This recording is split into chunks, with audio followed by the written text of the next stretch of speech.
नमस्कार, आदाब, जय हिंद दोस्तों और स्वागत है आपका आवर उत्तराखंड के पहले एपिसोड में। और इस एपिसोड में हम कवर करेंगे पवाली काठा का ट्रैक। तो चलिए शुरू करते हैं।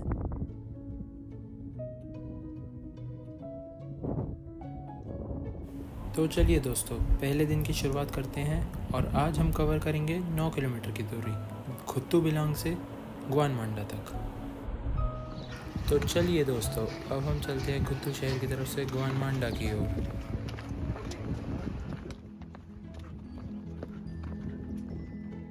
दोस्तों, ऋषिकेश से लेकर खुत्तू बिलांग टोटल 158 किलोमीटर है और यह रास्ता चंबा, टेहरी और घनसाली होते हुए खुत्तू की तरफ जाता है। और दोस्तों, ये है बुरांश का फूल। सिर्फ हिमालय में मिलता है, खूबसूरती और स्वाद का एक अनोखा तोहफा। और दोस्तों, पूरे 9 किलोमीटर कवर करने के बाद हम पहुंच चुके हैं गुआन मांडा, जहां पर आज हम अपना टेंट लगाएंगे और एक रात स्टे करेंगे।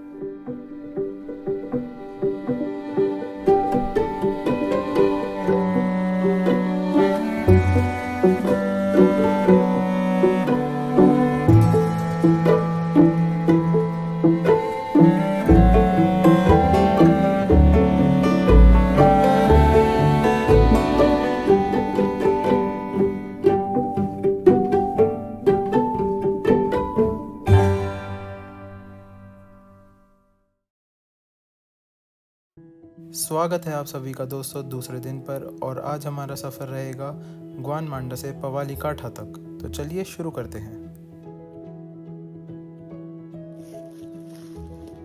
देखिए दोस्तों, कितना खूबसूरत नज़ारा है हिमाद्री या फिर ग्रेटर हिमालयास का। दोस्तों, वैसे तो ये ट्रैक खुत्तू बिलांग से लेकर त्रिजुगी नारायण तक का है, पर हमें पास सिर्फ पवाली काठा तक का मिला था, तो हम सिर्फ पवाली काठा तक जा रहे हैं।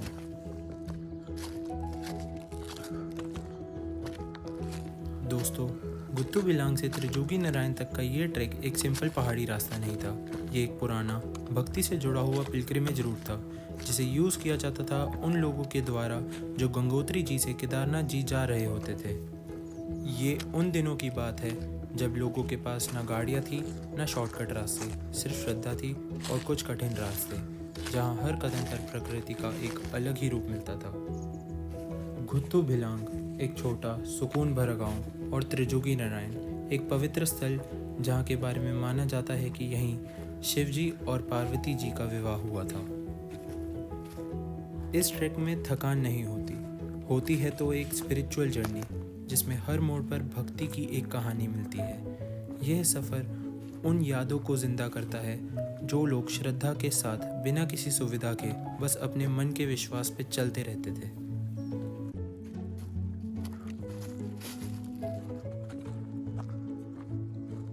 खुत्तू बिलंगना, जहाँ से हमने ये ट्रैक शुरू किया था, इस नाम में ही एक कहानी छिपी है। इसमें बिलंगना शब्द जुड़ा हुआ है उस पवित्र नदी से जो हिमालय के एक प्राचीन ग्लेशियर से जन्म लेती है, जो है खातलिंग ग्लेशियर। ये ग्लेशियर लगभग 3700 मीटर की ऊंचाई पर गंगोत्री नेशनल पार्क के अंदर स्थित है। वहीं से निकलती है बिलंगना नदी, एक तेज़ी से बहने वाली, जीवन से भरी, पहाड़ों की छोटी गंगा जैसी। और जब ये नदी खुत्तू पहुंचती है तो उस गांव को अपने नाम का एक हिस्सा दे देती है। तभी तो कहते हैं खुत्तू बिलंगना। आज भी अगर आप खुत्तू के किनारे खड़े हो जाएं तो लगेगा जैसे नदी कुछ कह रही हो, एक कहानी, एक याद और एक विरासत जो शायद दुनिया भूल चुकी है। और दोस्तों, ये था इस ट्रैक का सबसे मुश्किल पड़ाव। अगर हम यहाँ से नीचे गिरते तो शायद हमें भगवान भी ना बचा पाता।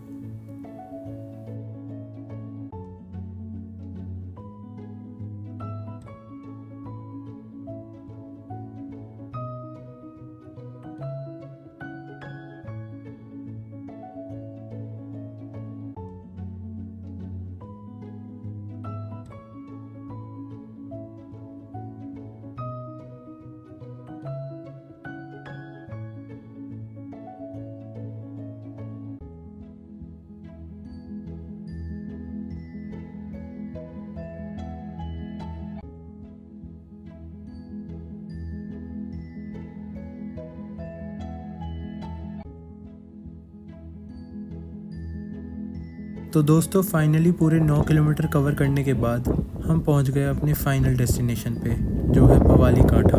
और आज रात हम यहीं स्टे करेंगे और अपना टेंट लगाएंगे। तो चलिए आगे बढ़ते हैं।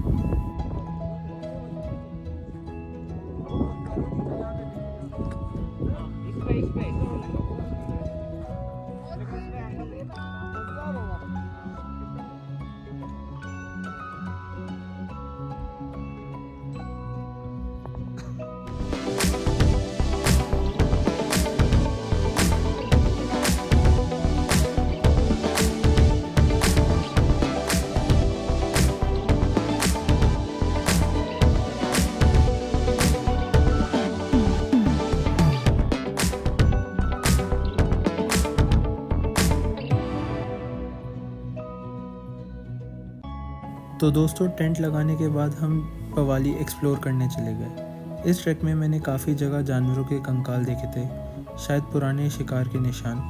एक्सप्लोर करते वक्त हमें एक गाय का कंकाल भी मिला था। शाम काफ़ी ज़्यादा ढल चुकी थी दोस्तों, तो हम अपने टेंट की तरफ वापस गए और हमने सूप बनाना शुरू किया।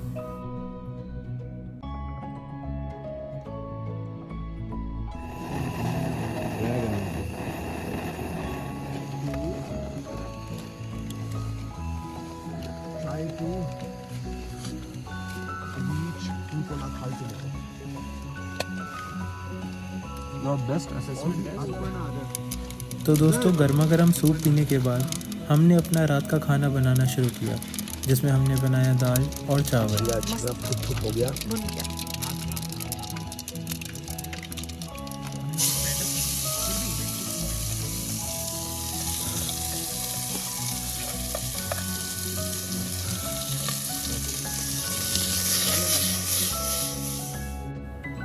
स्वागत है आप सभी का दोस्तों तीसरे दिन पे, और आज हम बस यहीं पर ही घूमने वाले हैं।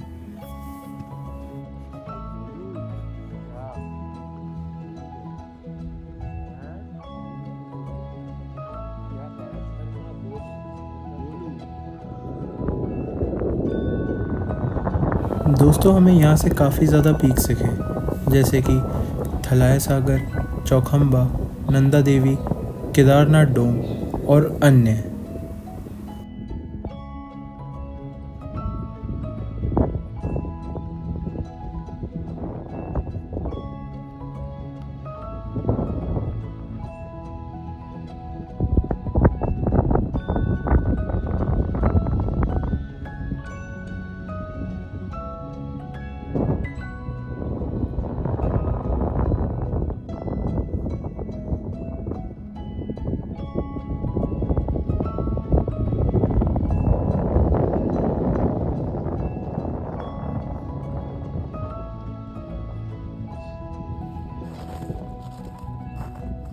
तो दोस्तों सनराइज़ देखने के बाद हम आ चुके हैं स्नो की तरफ, ताकि हम थोड़ी स्नो के साथ खेल सकें।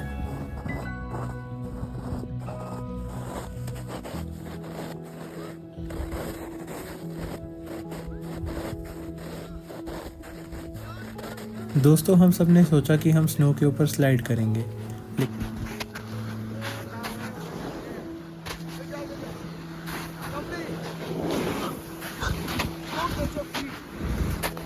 Oh.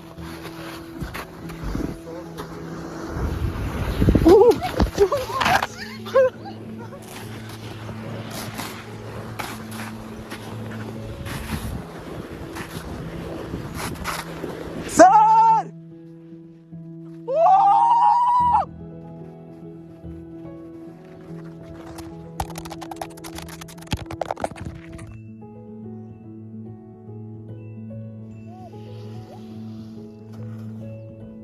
तो दोस्तों ये था हमारा सुंदर सा पवाली कांठा का ट्रैक। ऐसी और वीडियोस देखने के लिए हमारे चैनल को सब्सक्राइब करें। धन्यवाद।